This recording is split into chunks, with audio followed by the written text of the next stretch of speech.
Saludos cordiales para esta jornada. Hoy tenemos un invitado que ya ha estado con nosotros en los 4 años precedentes. Fue diputado antes, pero en varios periodos. Y ahora, por primera vez ha sido senador, pero le queda tiempo todavía en la Cámara Alta. Aquí está su ficha de presentación.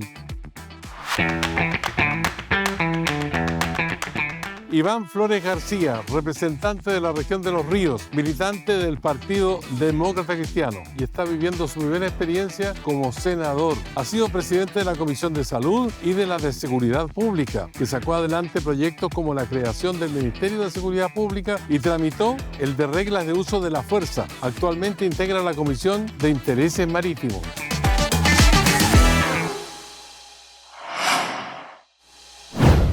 Hola, ¿qué tal? Saludos cordiales nuevamente con usted en Profundidad de Campos en el canal del Senado, esta vez para hablar con el senador Iván Flores, militante de la Democracia Cristiana, región de Los Ríos. ¿Cómo está, senador?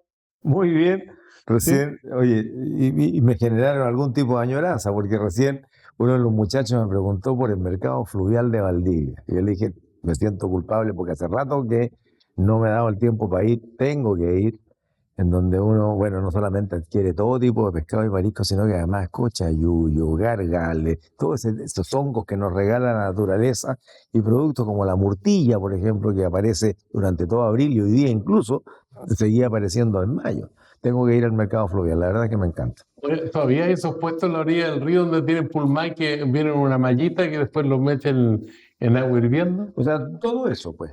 ¿Sí? Y antes de las restricciones que hay del consumo de mariscos crudos, también ofrecían mariscos desconchados, una cajita que uno se los lleva, ¿no? ¿Te fijas? Antiguamente se le ponía un poquito de limón y ahí mismo. Hoy día eso no se puede, la verdad es que no se puede porque hay riesgo sanitario, pero lo que ofrecen ahí las personas que venden, y muchos de ellos ligados directamente con pescadores, son productos muy frescos que vienen de la bahía de Corral, de las caletas vecinas, nosotros tenemos más de 40 caletas en la región, o de la región vecina de los lagos. Entonces es un producto fresco, agradable, y además parte de nuestra cultura y de nuestra economía, pues. Así Oye, que, ¿quedan parroquianos todavía en Valdivia que vivieron el terremoto de 1960 o no? Bueno. A propósito que en mayo, que recién pasó, fue el aniversario del terremoto de mayo de 1960. Así es. Bueno, está conversando con uno, pues. ¿Sí? Yo me acuerdo perfectamente lo que fue el terremoto, tenía 5 años, ¿no? A cabrito, estaba Sí, niño. cabrito chico, pero es tan impactante lo que ocurrió durante el terremoto, después del terremoto y 2 años después del terremoto, donde seguían ocurriendo réplicas, donde uno asumía una conducta automática. O sea, para nosotros en familia, que dormíamos, los dormitorios estaban en el segundo piso de la casa, la instrucción y después ya el mecanismo automático era, si hay un remesón, todo el mundo se queda donde está. Si viene un segundo remesón inmediatamente, las sábanas para atrás, y si se mantiene, nos juntamos todos en la escalera. Y ahí los papás tomaban la decisión si bajábamos la escalera temblando o esperábamos. Porque durante 2 años estuvieron habiendo réplicas todas las semanas y a veces a diario. Y movimientos fuertes. Recordemos que un cataclismo, el más grande de la historia moderna, que curiosamente había ocurrido, se supone, 500 años antes. 9,8 la escala de Richter. 9,8 en una escala que no refleja todo lo que es, porque Mercalli dicen que 12. Sí, claro, pero el de Anchorage, que es el segundo más fuerte del mundo moderno, fue 9,5 y no tuvo el tsunami que tuvo porque la graduación es exponencial. 9,5 a 9,6 no es que sea una décima más, no, Infinito. puede ser muchísimas veces más la Oye, pues energía ¿está liberada. preparado Valdivia, la región de Los Ríos, para enfrentar un sismo de gran magnitud? Bueno, ¿Hay cultura sísmica? Sí, nadie está enfrentado a un megasismo como ese, claramente. Pero sí, tenemos primero cultura sísmica, sabemos lo que hay que hacer, se hacen simulacros frecuentemente y además, bueno, tal como pasa en todo nuestro país, el juego de las placas, de las distintas placas que siempre están en tensión, que formaron la cordillera de los Andes, hace que afortunadamente tengamos sismos menores, que son lo que permite ir liberando esta energía y que no se produzca lo que se produjo justamente con epicentro en Valdivia, que fue una liberación violentísima de placas con varios tipos de ondas, ¿no? Hay distintas formas de cómo se genera un terremoto y además con fondos muy bajos.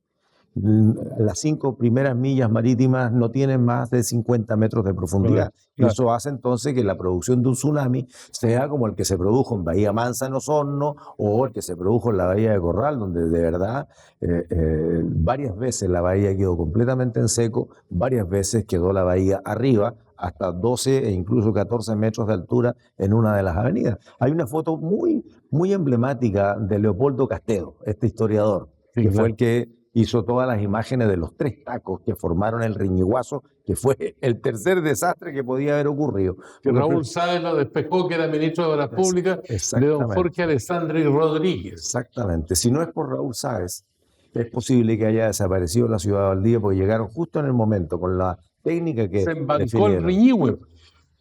Sí, pero fueron 3 bancos, en el mismo lugar donde había ocurrido hacía 500 años atrás, con un cataclismo parecido. Por eso que Valdivia tiene buena parte de sus fondos aluviales, son fondos arenosos donde hoy día hay construcciones, ¿no? Y lo que ocurrió es que cuando ocurre el terremoto gigantesco, yo recuerdo perfectamente que estábamos jugando en la casa de unos amigos, ver pasar entre los brazos de los adultos que nos abrazaron, éramos 4 niños, ver pasar, no me acuerdo si era un refrigerador o una lavadora, pero pasaba de lado a lado de la casa. Y luego tratar de llegar a la casa cuando estaba todo destruido en los alrededores. Y mi madre, con mi hermana más pequeña, en ese tiempo ya tenía 3 o 4 años, estuvieron los más de 3 minutos tratando de cruzar la calle y nunca lograron siquiera cruzar gateando. No podían, ni siquiera gateando, uno podía avanzar para cruzar la calle y llegar a un parque que estaba frente a la casa. Luego, recuerdos del pasado, diría Pérez Rosal. Luego vino el tsunami, que fueron varios. Y te decía que hay una imagen de Leopoldo Castedo de un tronco atravesado en la chimenea de la fábrica de acero que estaba en la comuna de Corral, que estaba a la altura del mar. Y en la chimenea quedó encajado un tronco a 14 metros de altura.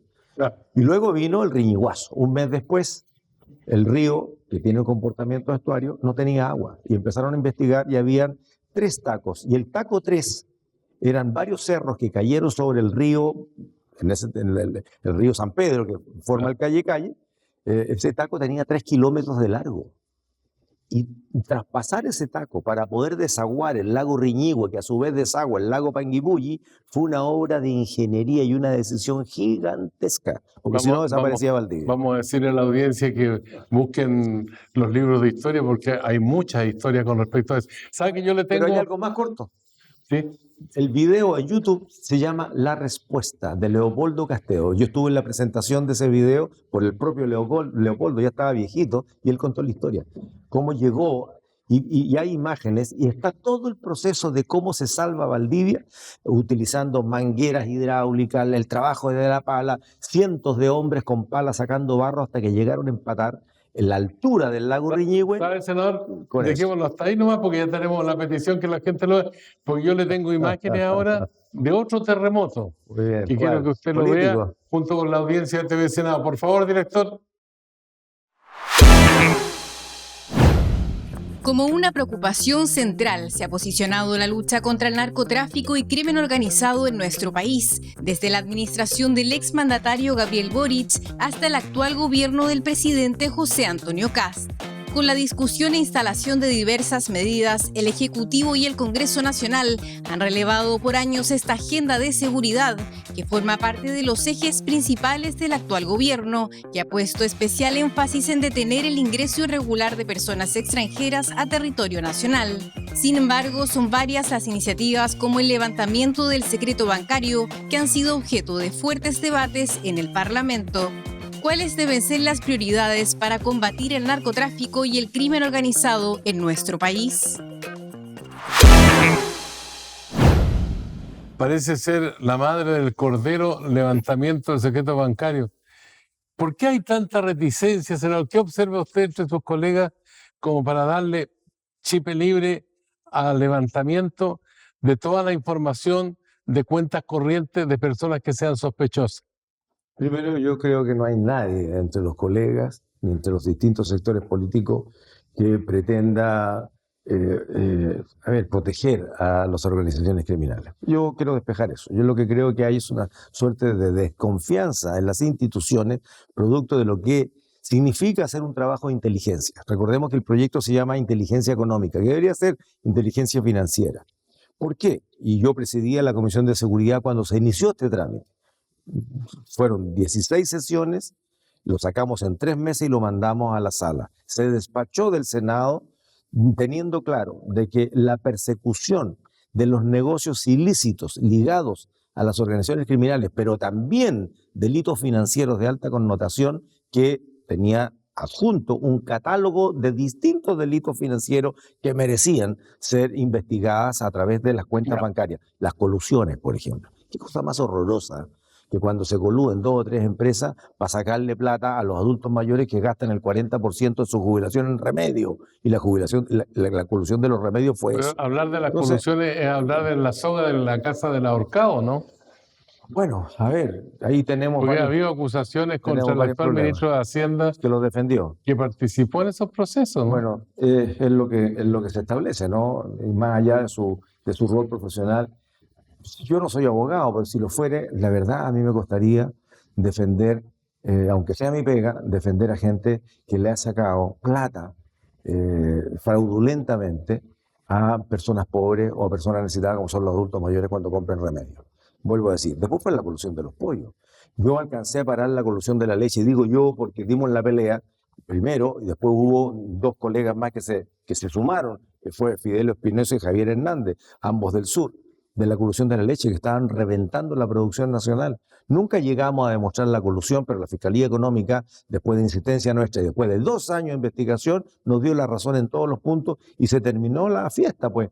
Teníamos la leche la peor pagada a los productores y la más alta a los consumidores. La tajada del león gigantesca, 3 veces más que en los países desarrollados, Estados Unidos, Canadá, Europa, se le cobraba al consumidor y se le pagaba la mitad de lo que esos países le pagan a sus productores, en cambio en Chile no. Entonces, bueno, logramos de alguna manera, y gracias a los consumidores que se convencieron de aquello, que eligieron entre comprarle a uno o comprarle al otro, logramos frenar eso. Pero por Dios que cuesta tener en nuestro país una economía de libre comercio, de libre mercado. ¿Usted cree que ahí hay puntos que son cruciales aparte del levantamiento de secreto bancario? ¿Cómo qué? Lo que pasa, Sergio, es que no se logra dimensionar siquiera lo que significa en plata los negocios ilícitos. Mire, le hago una listita rápida. Narcotráfico de todas sus formas, de las drogas tradicionales y de las nuevas que son sintéticas, que no saben en el mundo cómo frenarlas, ¿no? Recién hace poco, logramos que se despache una ley, un proyecto de moción parlamentaria, un proyecto nuestro, sobre el fentanilo. 82.000 personas mueren en Estados Unidos cada año por sobredosis de fentanilo, que es una droga hospitalaria. La fuga de los hospitales. En Argentina el año pasado se murieron 123 personas por un medicamento contaminado con fentanilo. O sea, 2 miligramos, 2 milésimas partes de 1 gramo pueden matar a una persona sana de más de 70 kilos. Y eso es lo que ocurre. Entonces hoy día, drogas pateadas, drogas aumentadas en su potencia por un producto como el fentanilo, que es 1000 veces más adictiva que la morfina y más de 150 veces más efectiva para eliminar el dolor y generar que la morfina. O sea, estamos hablando de drogas muy duras. Pero el negocio es el contrabando. Contrabando de todo, contrabando de ropa que vemos en las veredas, contrabando de drogas lícitas como el alcohol, como el tabaco, como medicamentos. O sea, yo conozco una persona que de repente un día me dice, oiga, me duele la espalda. Y digo, bueno, pero a ver, déjame ver si tengo alguna analgesia. Una persona que trabajaba conmigo. No, me dijo, yo en la feria compro, ¿cómo se llama este? Ay, se me olvidó. Un medicamento. Equivalente a la morfina. Tramadol. Que es un opiáceo. Me dijo, no, yo compro tramadol en la feria de unidad, si me cuesta 2 lucas la cajita. Sin receta, 2 lucas en la caja, sin trazabilidad. Todo eso es contrabando. Pero además agréguele la trata de personas, el comercio de órganos, que es algo que ya está preocupando al mundo, el comercio de armas, y suma y sigue. ¿Dónde va a parar toda esa plata? Y ahora súmele en Chile las extorsiones, porque las extorsiones que no se veían más allá de un pequeñísimo porcentaje de los secuestros. De los 800 secuestros que ocurren cada año, la tasa más o menos fluctúa entre 9 y 11% de que esos 800 secuestros se transformaban en extorsiones, cobrar por el secuestro. ¿Sabe que está llamando en este momento el director a este conductor? Sí. Para decir que hay un senador que quiere confrontarlo a usted con un tema. Pero muy bien, dele nomás. Vamos, director, con esa pregunta. Hola Sergio, hola Iván. La pregunta para mi querido amigo senador Flores es muy simple y muy al hueso. ¿Quién ha sido su mejor compañero de viajes y quién ha sido su peor compañero o compañera de viaje? Así que diga la verdad y dé todos los detalles. Un abrazo, chao Ivancito, chao Sergio, que les vaya muy bien. Oye, a la canilla la pregunta. A ver. Lo tendríamos que especificar. Yo viajo todas las semanas a mi región. Viajo todas las semanas a mi circunscripción. Por lo tanto, ese es el viaje que hago con mayor frecuencia. Y allí, por lo general, nos encontramos con los colegas de la Araucanía. Recordemos que desde que partieron los low cost, se privilegiaron, porque la parte más cara de un vuelo es el despegue y el aterrizaje. Las líneas aéreas privilegian algunos aeropuertos. Y para el sur es Santiago, Concepción, Temuco, Puerto Montt y Punta Arenas y Cería. Y ellos tienen 15, 18 vuelos por línea, 30 vuelos al día, 36 vuelos en Puerto Montt. Entonces nosotros los de Valdivia tenemos que volar en Temuco y los de Osorno van a volar a Puerto Montt por la frecuencia de los vuelos. ¿Mejor compañero de viaje? Yo diría que, a ver, para el sur, Becker, fíjate. ¿Sí? Sí. ¿Y el peor? El senador Becker, cuando era diputado, siempre íbamos conversando, nos tocaba por ahí cerca y nos juntábamos. Sí. No tengo un peor compañero de viaje. Los peores son aquellos que te conversan todo el rato, cuando uno quiere aprovechar esa horita y algo de vuelo para poder pegar un cabezazo. Yo me pongo el audífono, escucho algo de música, normalmente es Beethoven o Bach, que me encantan, y con eso me relajo y tengo un poquitito, una hora para recuperarme. Otra cosa es la condición de presidente de los parlamentos de América, que lo soy. Yo presido Parlamenamérica, que es el órgano parlamentario político de la OEA, por lo tanto son 35 parlamentos de América, de las 3 Américas más el Caribe, que participamos en trabajos de red de igualdad de género, de red de cambio climático, de red de parlamento abierto, y yo creé la red de seguridad del sistema interamericano continental. A propósito de seguridad, ¿sí? Vamos a ir al segundo bloque y vamos a tocar ese tema para recoger esa experiencia que he tenido con otros colegas. Y ahí es Keitel. Mi mejor compañero de viaje en esa asamblea ha sido Sebastián. Es un gran aporte. Políticamente tenemos algunas diferencias, por supuesto, respondemos a bancadas distintas, pero a la hora de pechugar por Chile y a la hora de hacer la pega de este trabajo de diplomacia parlamentaria, Sebastián es súper buen compañero de viaje. Senador, hacemos una pausa y volvemos con usted aquí en Profundidad de Campos en el canal del Senado de la República de Chile.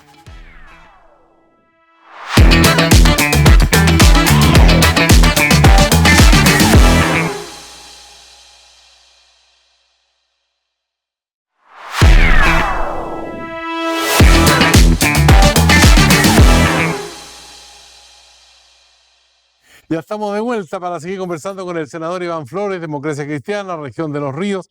¿Sabe, senador, que en materia de seguridad estaba mirando que el decomiso de droga, de cocaína, en la región de Los Ríos, en mayo, el mes que pasó, es poquito, 2,5 kilos, 34 millones de pesos. ¿Es poco eso? A mí me parece poco. ¿Y a usted qué le parece? Bueno, han tenido incautaciones muchísimo mayores que eso. Los equipos de la brigada de antinarcóticos están funcionando muy bien, particularmente en la PDI. Esto que le dije yo de sí, cocaína, sí. Pero también hay otro decomiso de marihuana. Pero han hecho decomisos mucho mayores que ese, mucho mayores. La verdad es que el tráfico hoy día de drogas tradicionales, como son cocaína, pasta base particularmente, que es el bagazo de la cocaína, que es mucho más barata, y que por lo tanto la gente que la consumen tiene más fácil acceso, pero por ser dosis mucho más bajas, la necesitan más seguido y eso es un problema porque al final desesperados pueden cometer cualquier tipo de delito para ¿Pero eso es obtenerla. consumo en la región o la región de Los Ríos es una región de tránsito? Hoy día yo creo que ya no hay regiones de tránsito, Sergio. ¿Sí? El problema es que tenemos que el narcotráfico ha avanzado sin contrapeso, ha venido capturando los barrios más humildes y ha venido capturando soldados que son jóvenes, desencantados, jóvenes sin oportunidades, jóvenes que han desertado del colegio y que les ofrecen plata fácil, pues. Plata súper fácil y además habiendo una cultura, una narcocultura que nos invade. O sea, cuando nos opusimos a que venga el Peso Pluma a cantar al Festival de Viña del Mar, la explicación fue súper simple. Es parte de esta narcocultura en donde aparece un muchacho con collarones de oro, con 4 o 5 chicas estupendas sentados sobre el capó de un Porsche y con una 9 milímetros aquí y escuchen la letra de las canciones. Cuando un joven escucha eso, ve eso, empieza a ser como que su imaginario ideal de persona empieza a ser ese tipo de gente. Es parte de lo que hacen las organizaciones criminales para ir atrayendo jóvenes que al final le dicen, mira, este fin de semana querés ganarte unas 150 luquitas para vender estas O cositas. sea, hay una penetración cultural Pero total. para viabilizar el tráfico de drogas. Pero total. Y eso es lo que nos preocupa. Por ejemplo, el mensaje del presidente Kast, donde dice que vamos a apoyar a Carabineros en buena hora, que va a haber un bono para Carabineros en buena hora. La pregunta es, ¿por qué no también para la PDI? Pero respecto, por ejemplo, de educación, no hubo nada. Y tenemos hoy día más de un 40% de deserción escolar. La pregunta entonces... ¿40%? Sí, 30 y tantos por ciento fue la última cifra que yo conocí en la educación pública. Y en ese contexto entonces, la pregunta es, ¿y qué hacen esos jóvenes? ¿Qué hacen esos jóvenes que empiezan a hacer la cimarra, que empiezan a faltar y terminan al final desertando? O sea, entre los que no van a clase regularmente y empiezan a asistir y en los que definitivamente no van, tenemos porcentajes que son increíblemente altos. Todo esto repercute en el sistema de salud, ¿no? De la región de Valdivia, O sea, de Los Ríos. Es que este es un problema nacional, Sergio. El problema de la deserción escolar, el problema del ausentismo escolar, el problema de la captura de jóvenes desencantados y también de adultos, porque ya cuántas veces se ha descubierto que en una casa donde vive un adulto mayor también se vende droga. Por presión, por distintas razones, al final terminan siendo encajados en un negocio que aparentemente es fácil, pero después no tienes cómo salir. Y eso es lo que nos está pasando. Por lo tanto, mira, nosotros hemos estado insistiendo, todavía estamos a tiempo, creo yo, pero en el contexto general, internacional, la verdad es que la preocupación es que como mundo estamos llegando tarde a lo que significa holdings empresariales. Y esto no son banditas de gente que decide ganar dinero por el camino más fácil, ¿no? Particularmente el de la droga. Pero al final, Sergio, lo que empiezan a hacer es capturar y desplazar la democracia. Empiezan a reemplazar el Estado en lo que se llama la favelización de los barrios pobres, donde la policía no entra.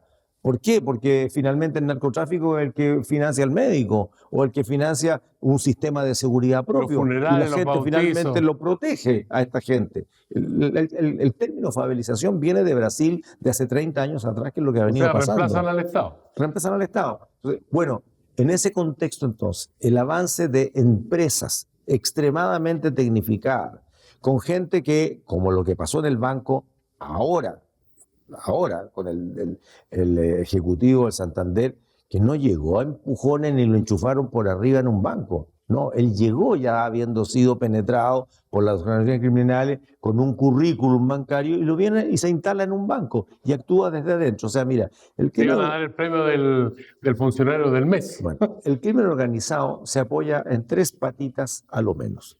La primera son las debilidades del Estado, la debilidad de las instituciones de los Estados. La segunda es la corrupción y la tercera es la impunidad. Si no tenemos un sistema que permita detectar tempranamente, bueno, empieza a aparecer la impunidad. O sea, mire, váyanse para Chile porque en Chile no los descubren, porque no tienen las herramientas, porque no tienen la legislación. La otra parte que usted me dijo al comienzo de esta conversación, que casi un 40% de deserción escolar son niños que... Deserción y ausentismo. Las dos cosas. Y los niños que salen y los adolescentes que salen del sistema escolar necesitan reincorporarse al sistema escolar. ¿Cómo se hace si están dañados, digamos, desde el punto de vista social por el crimen organizado y también de salud mental? Porque el hecho de que sean traficantes o vendedores de drogas los hace frágiles y por lo tanto su salud también se resiente. Los servicios médicos, los psicólogos, los psiquiatras, ¿están los necesarios para enfrentar el problema? Bueno, ha tocado usted, Sergio, 4 temas en una sola frase. Y ese es el gran problema que tenemos, que hoy día tenemos todos los frentes copados y no estamos teniendo una respuesta como Estado. Y quiero citar lo que hoy día dije en la sala, delante del ministro, delante de 3 ministros, el de Justicia, el de Interior y el de Seguridad. Y cité a Daniel Johnson, que es el director de Paz Ciudadana, de la cual yo soy miembro del directorio, transversalmente, porque hay gente de distintos sectores políticos. Y lo que dijo Daniel es lo que yo también pienso. En la cuenta del presidente Kast se habló de mejorar Carabineros en aspectos represivos. Ni una frase, ni una línea para prevención temprana. ¿Qué cosa es la prevención temprana? Es cómo el país acompaña a sus niños y jóvenes para que puedan tener una buena ocupación del tiempo libre, para que el colegio les signifique una esperanza y por esa vía tener un mejor pasar y una mejor vida que la que tuvieron sus padres. ¿Cómo tú haces que la comunidad entera entusiasme a ese joven para que siga el camino del esfuerzo personal, de la educación, del progreso personal? Cuando tú abandonas esa prevención temprana, lo que estás haciendo es entregarle niños para que sean presa fácil de la oferta que le hacen narcotraficantes. Y en eso, en la prevención temprana, también entra la familia. Ahora, tenemos una cantidad importantísima de mujeres jefas de hogar, cada vez más, que tienen que pelearle a la vida siendo papá y mamá, y tienen que dejar a los niños donde los dejan. Y ese es el problema que estamos discutiendo, la sala cuna universal, la mayor cantidad de jardines infantiles para que esos niños no queden solos en la casa o encargados a un vecino o que anden solitos en la calle, si te fijas, viendo este tipo de cosas y no en un jardín infantil donde los van conduciendo. O sea, es una preocupación del Estado. Eso es prevención temprana y no hay nada, no hubo nada en el mensaje presidencial y no hay ninguna política clara para aquello. Entonces, mira, todo lo que de ahí se derive, Sergio, hace que nuestros jóvenes sean mucho más susceptibles de ser capturados. Una vez que son capturados, voy a la segunda parte de tu pregunta. No tenemos en nuestro país un sistema que sea amplio para cualquier familia que diga, mira, mi hijo cayó en la droga. Yo nunca me hice las preguntas que tiene que hacerse siempre un padre en nuestros países. ¿Dónde está mi hijo? ¿Con quién está mi hijo? ¿Qué está haciendo mi hijo? Si yo no me hago esas preguntas y estoy todo el día trabajando y salgo cuando todavía están durmiendo y llego en la noche cuando ya están durmiendo, nunca lo voy a saber hasta que de repente viene la policía y dice que su hijo está consumiendo, su hijo acaba de ser capturado por microtráfico. Nunca lo voy a saber.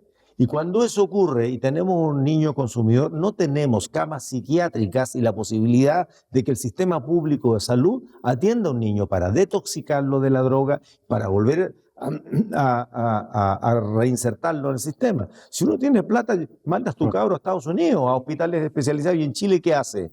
Mire, en el gobierno anterior intentamos convencer, lo logramos convencer al gobierno que nos presente un proyecto de salud mental al cual el presidente Boris se había comprometido. Eso ocurrió en el último año de su gobierno.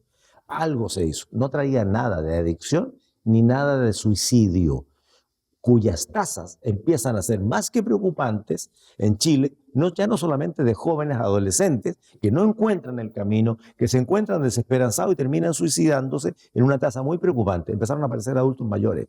No decían nada de suicidio. Pero no logramos convencer que colocasen dineros y apoyos al sistema de salud para la adicción de droga, pero sí logramos a lo menos que empecemos a preocuparnos del suicidio. Perfecto. O sea, mira, la cantidad de cosas que hemos tratado de hacer para enfrentar este problema que tenemos de inseguridad y del efecto de las organizaciones criminales en nuestro país, pero la verdad es que necesitamos más decisión de la administración del Estado, de los gobiernos, cualquiera sea. Senador, tenemos un invitado. Pues. Aquí se escucha la voz del pueblo en profundidad de campos. Tenemos siempre un ciudadano o ciudadana que le va a plantear una pregunta en profundidad de campos. Director, vamos al aire. Muy buenos días, mi nombre es Kevin Mardash del Liceo Balmaceda y mi pregunta es si existe alguna reforma o alguna ley que proteja a los trabajadores inmigrantes de este país que por X o Y razón no tienen una situación regularizada dentro del país. Si existen algunos derechos o alguna ley que los proteja para que tengan un contexto laboral digno que cada persona merece en este país. Gracias. Te pregunta un joven, ¿eh? Y qué buena pregunta, porque hoy día hay una amenaza que dice que quedan 30 días, quedan 29 días, quedan 28 días para que todos los regulares se vayan por su propia voluntad o los vamos a echar a todos.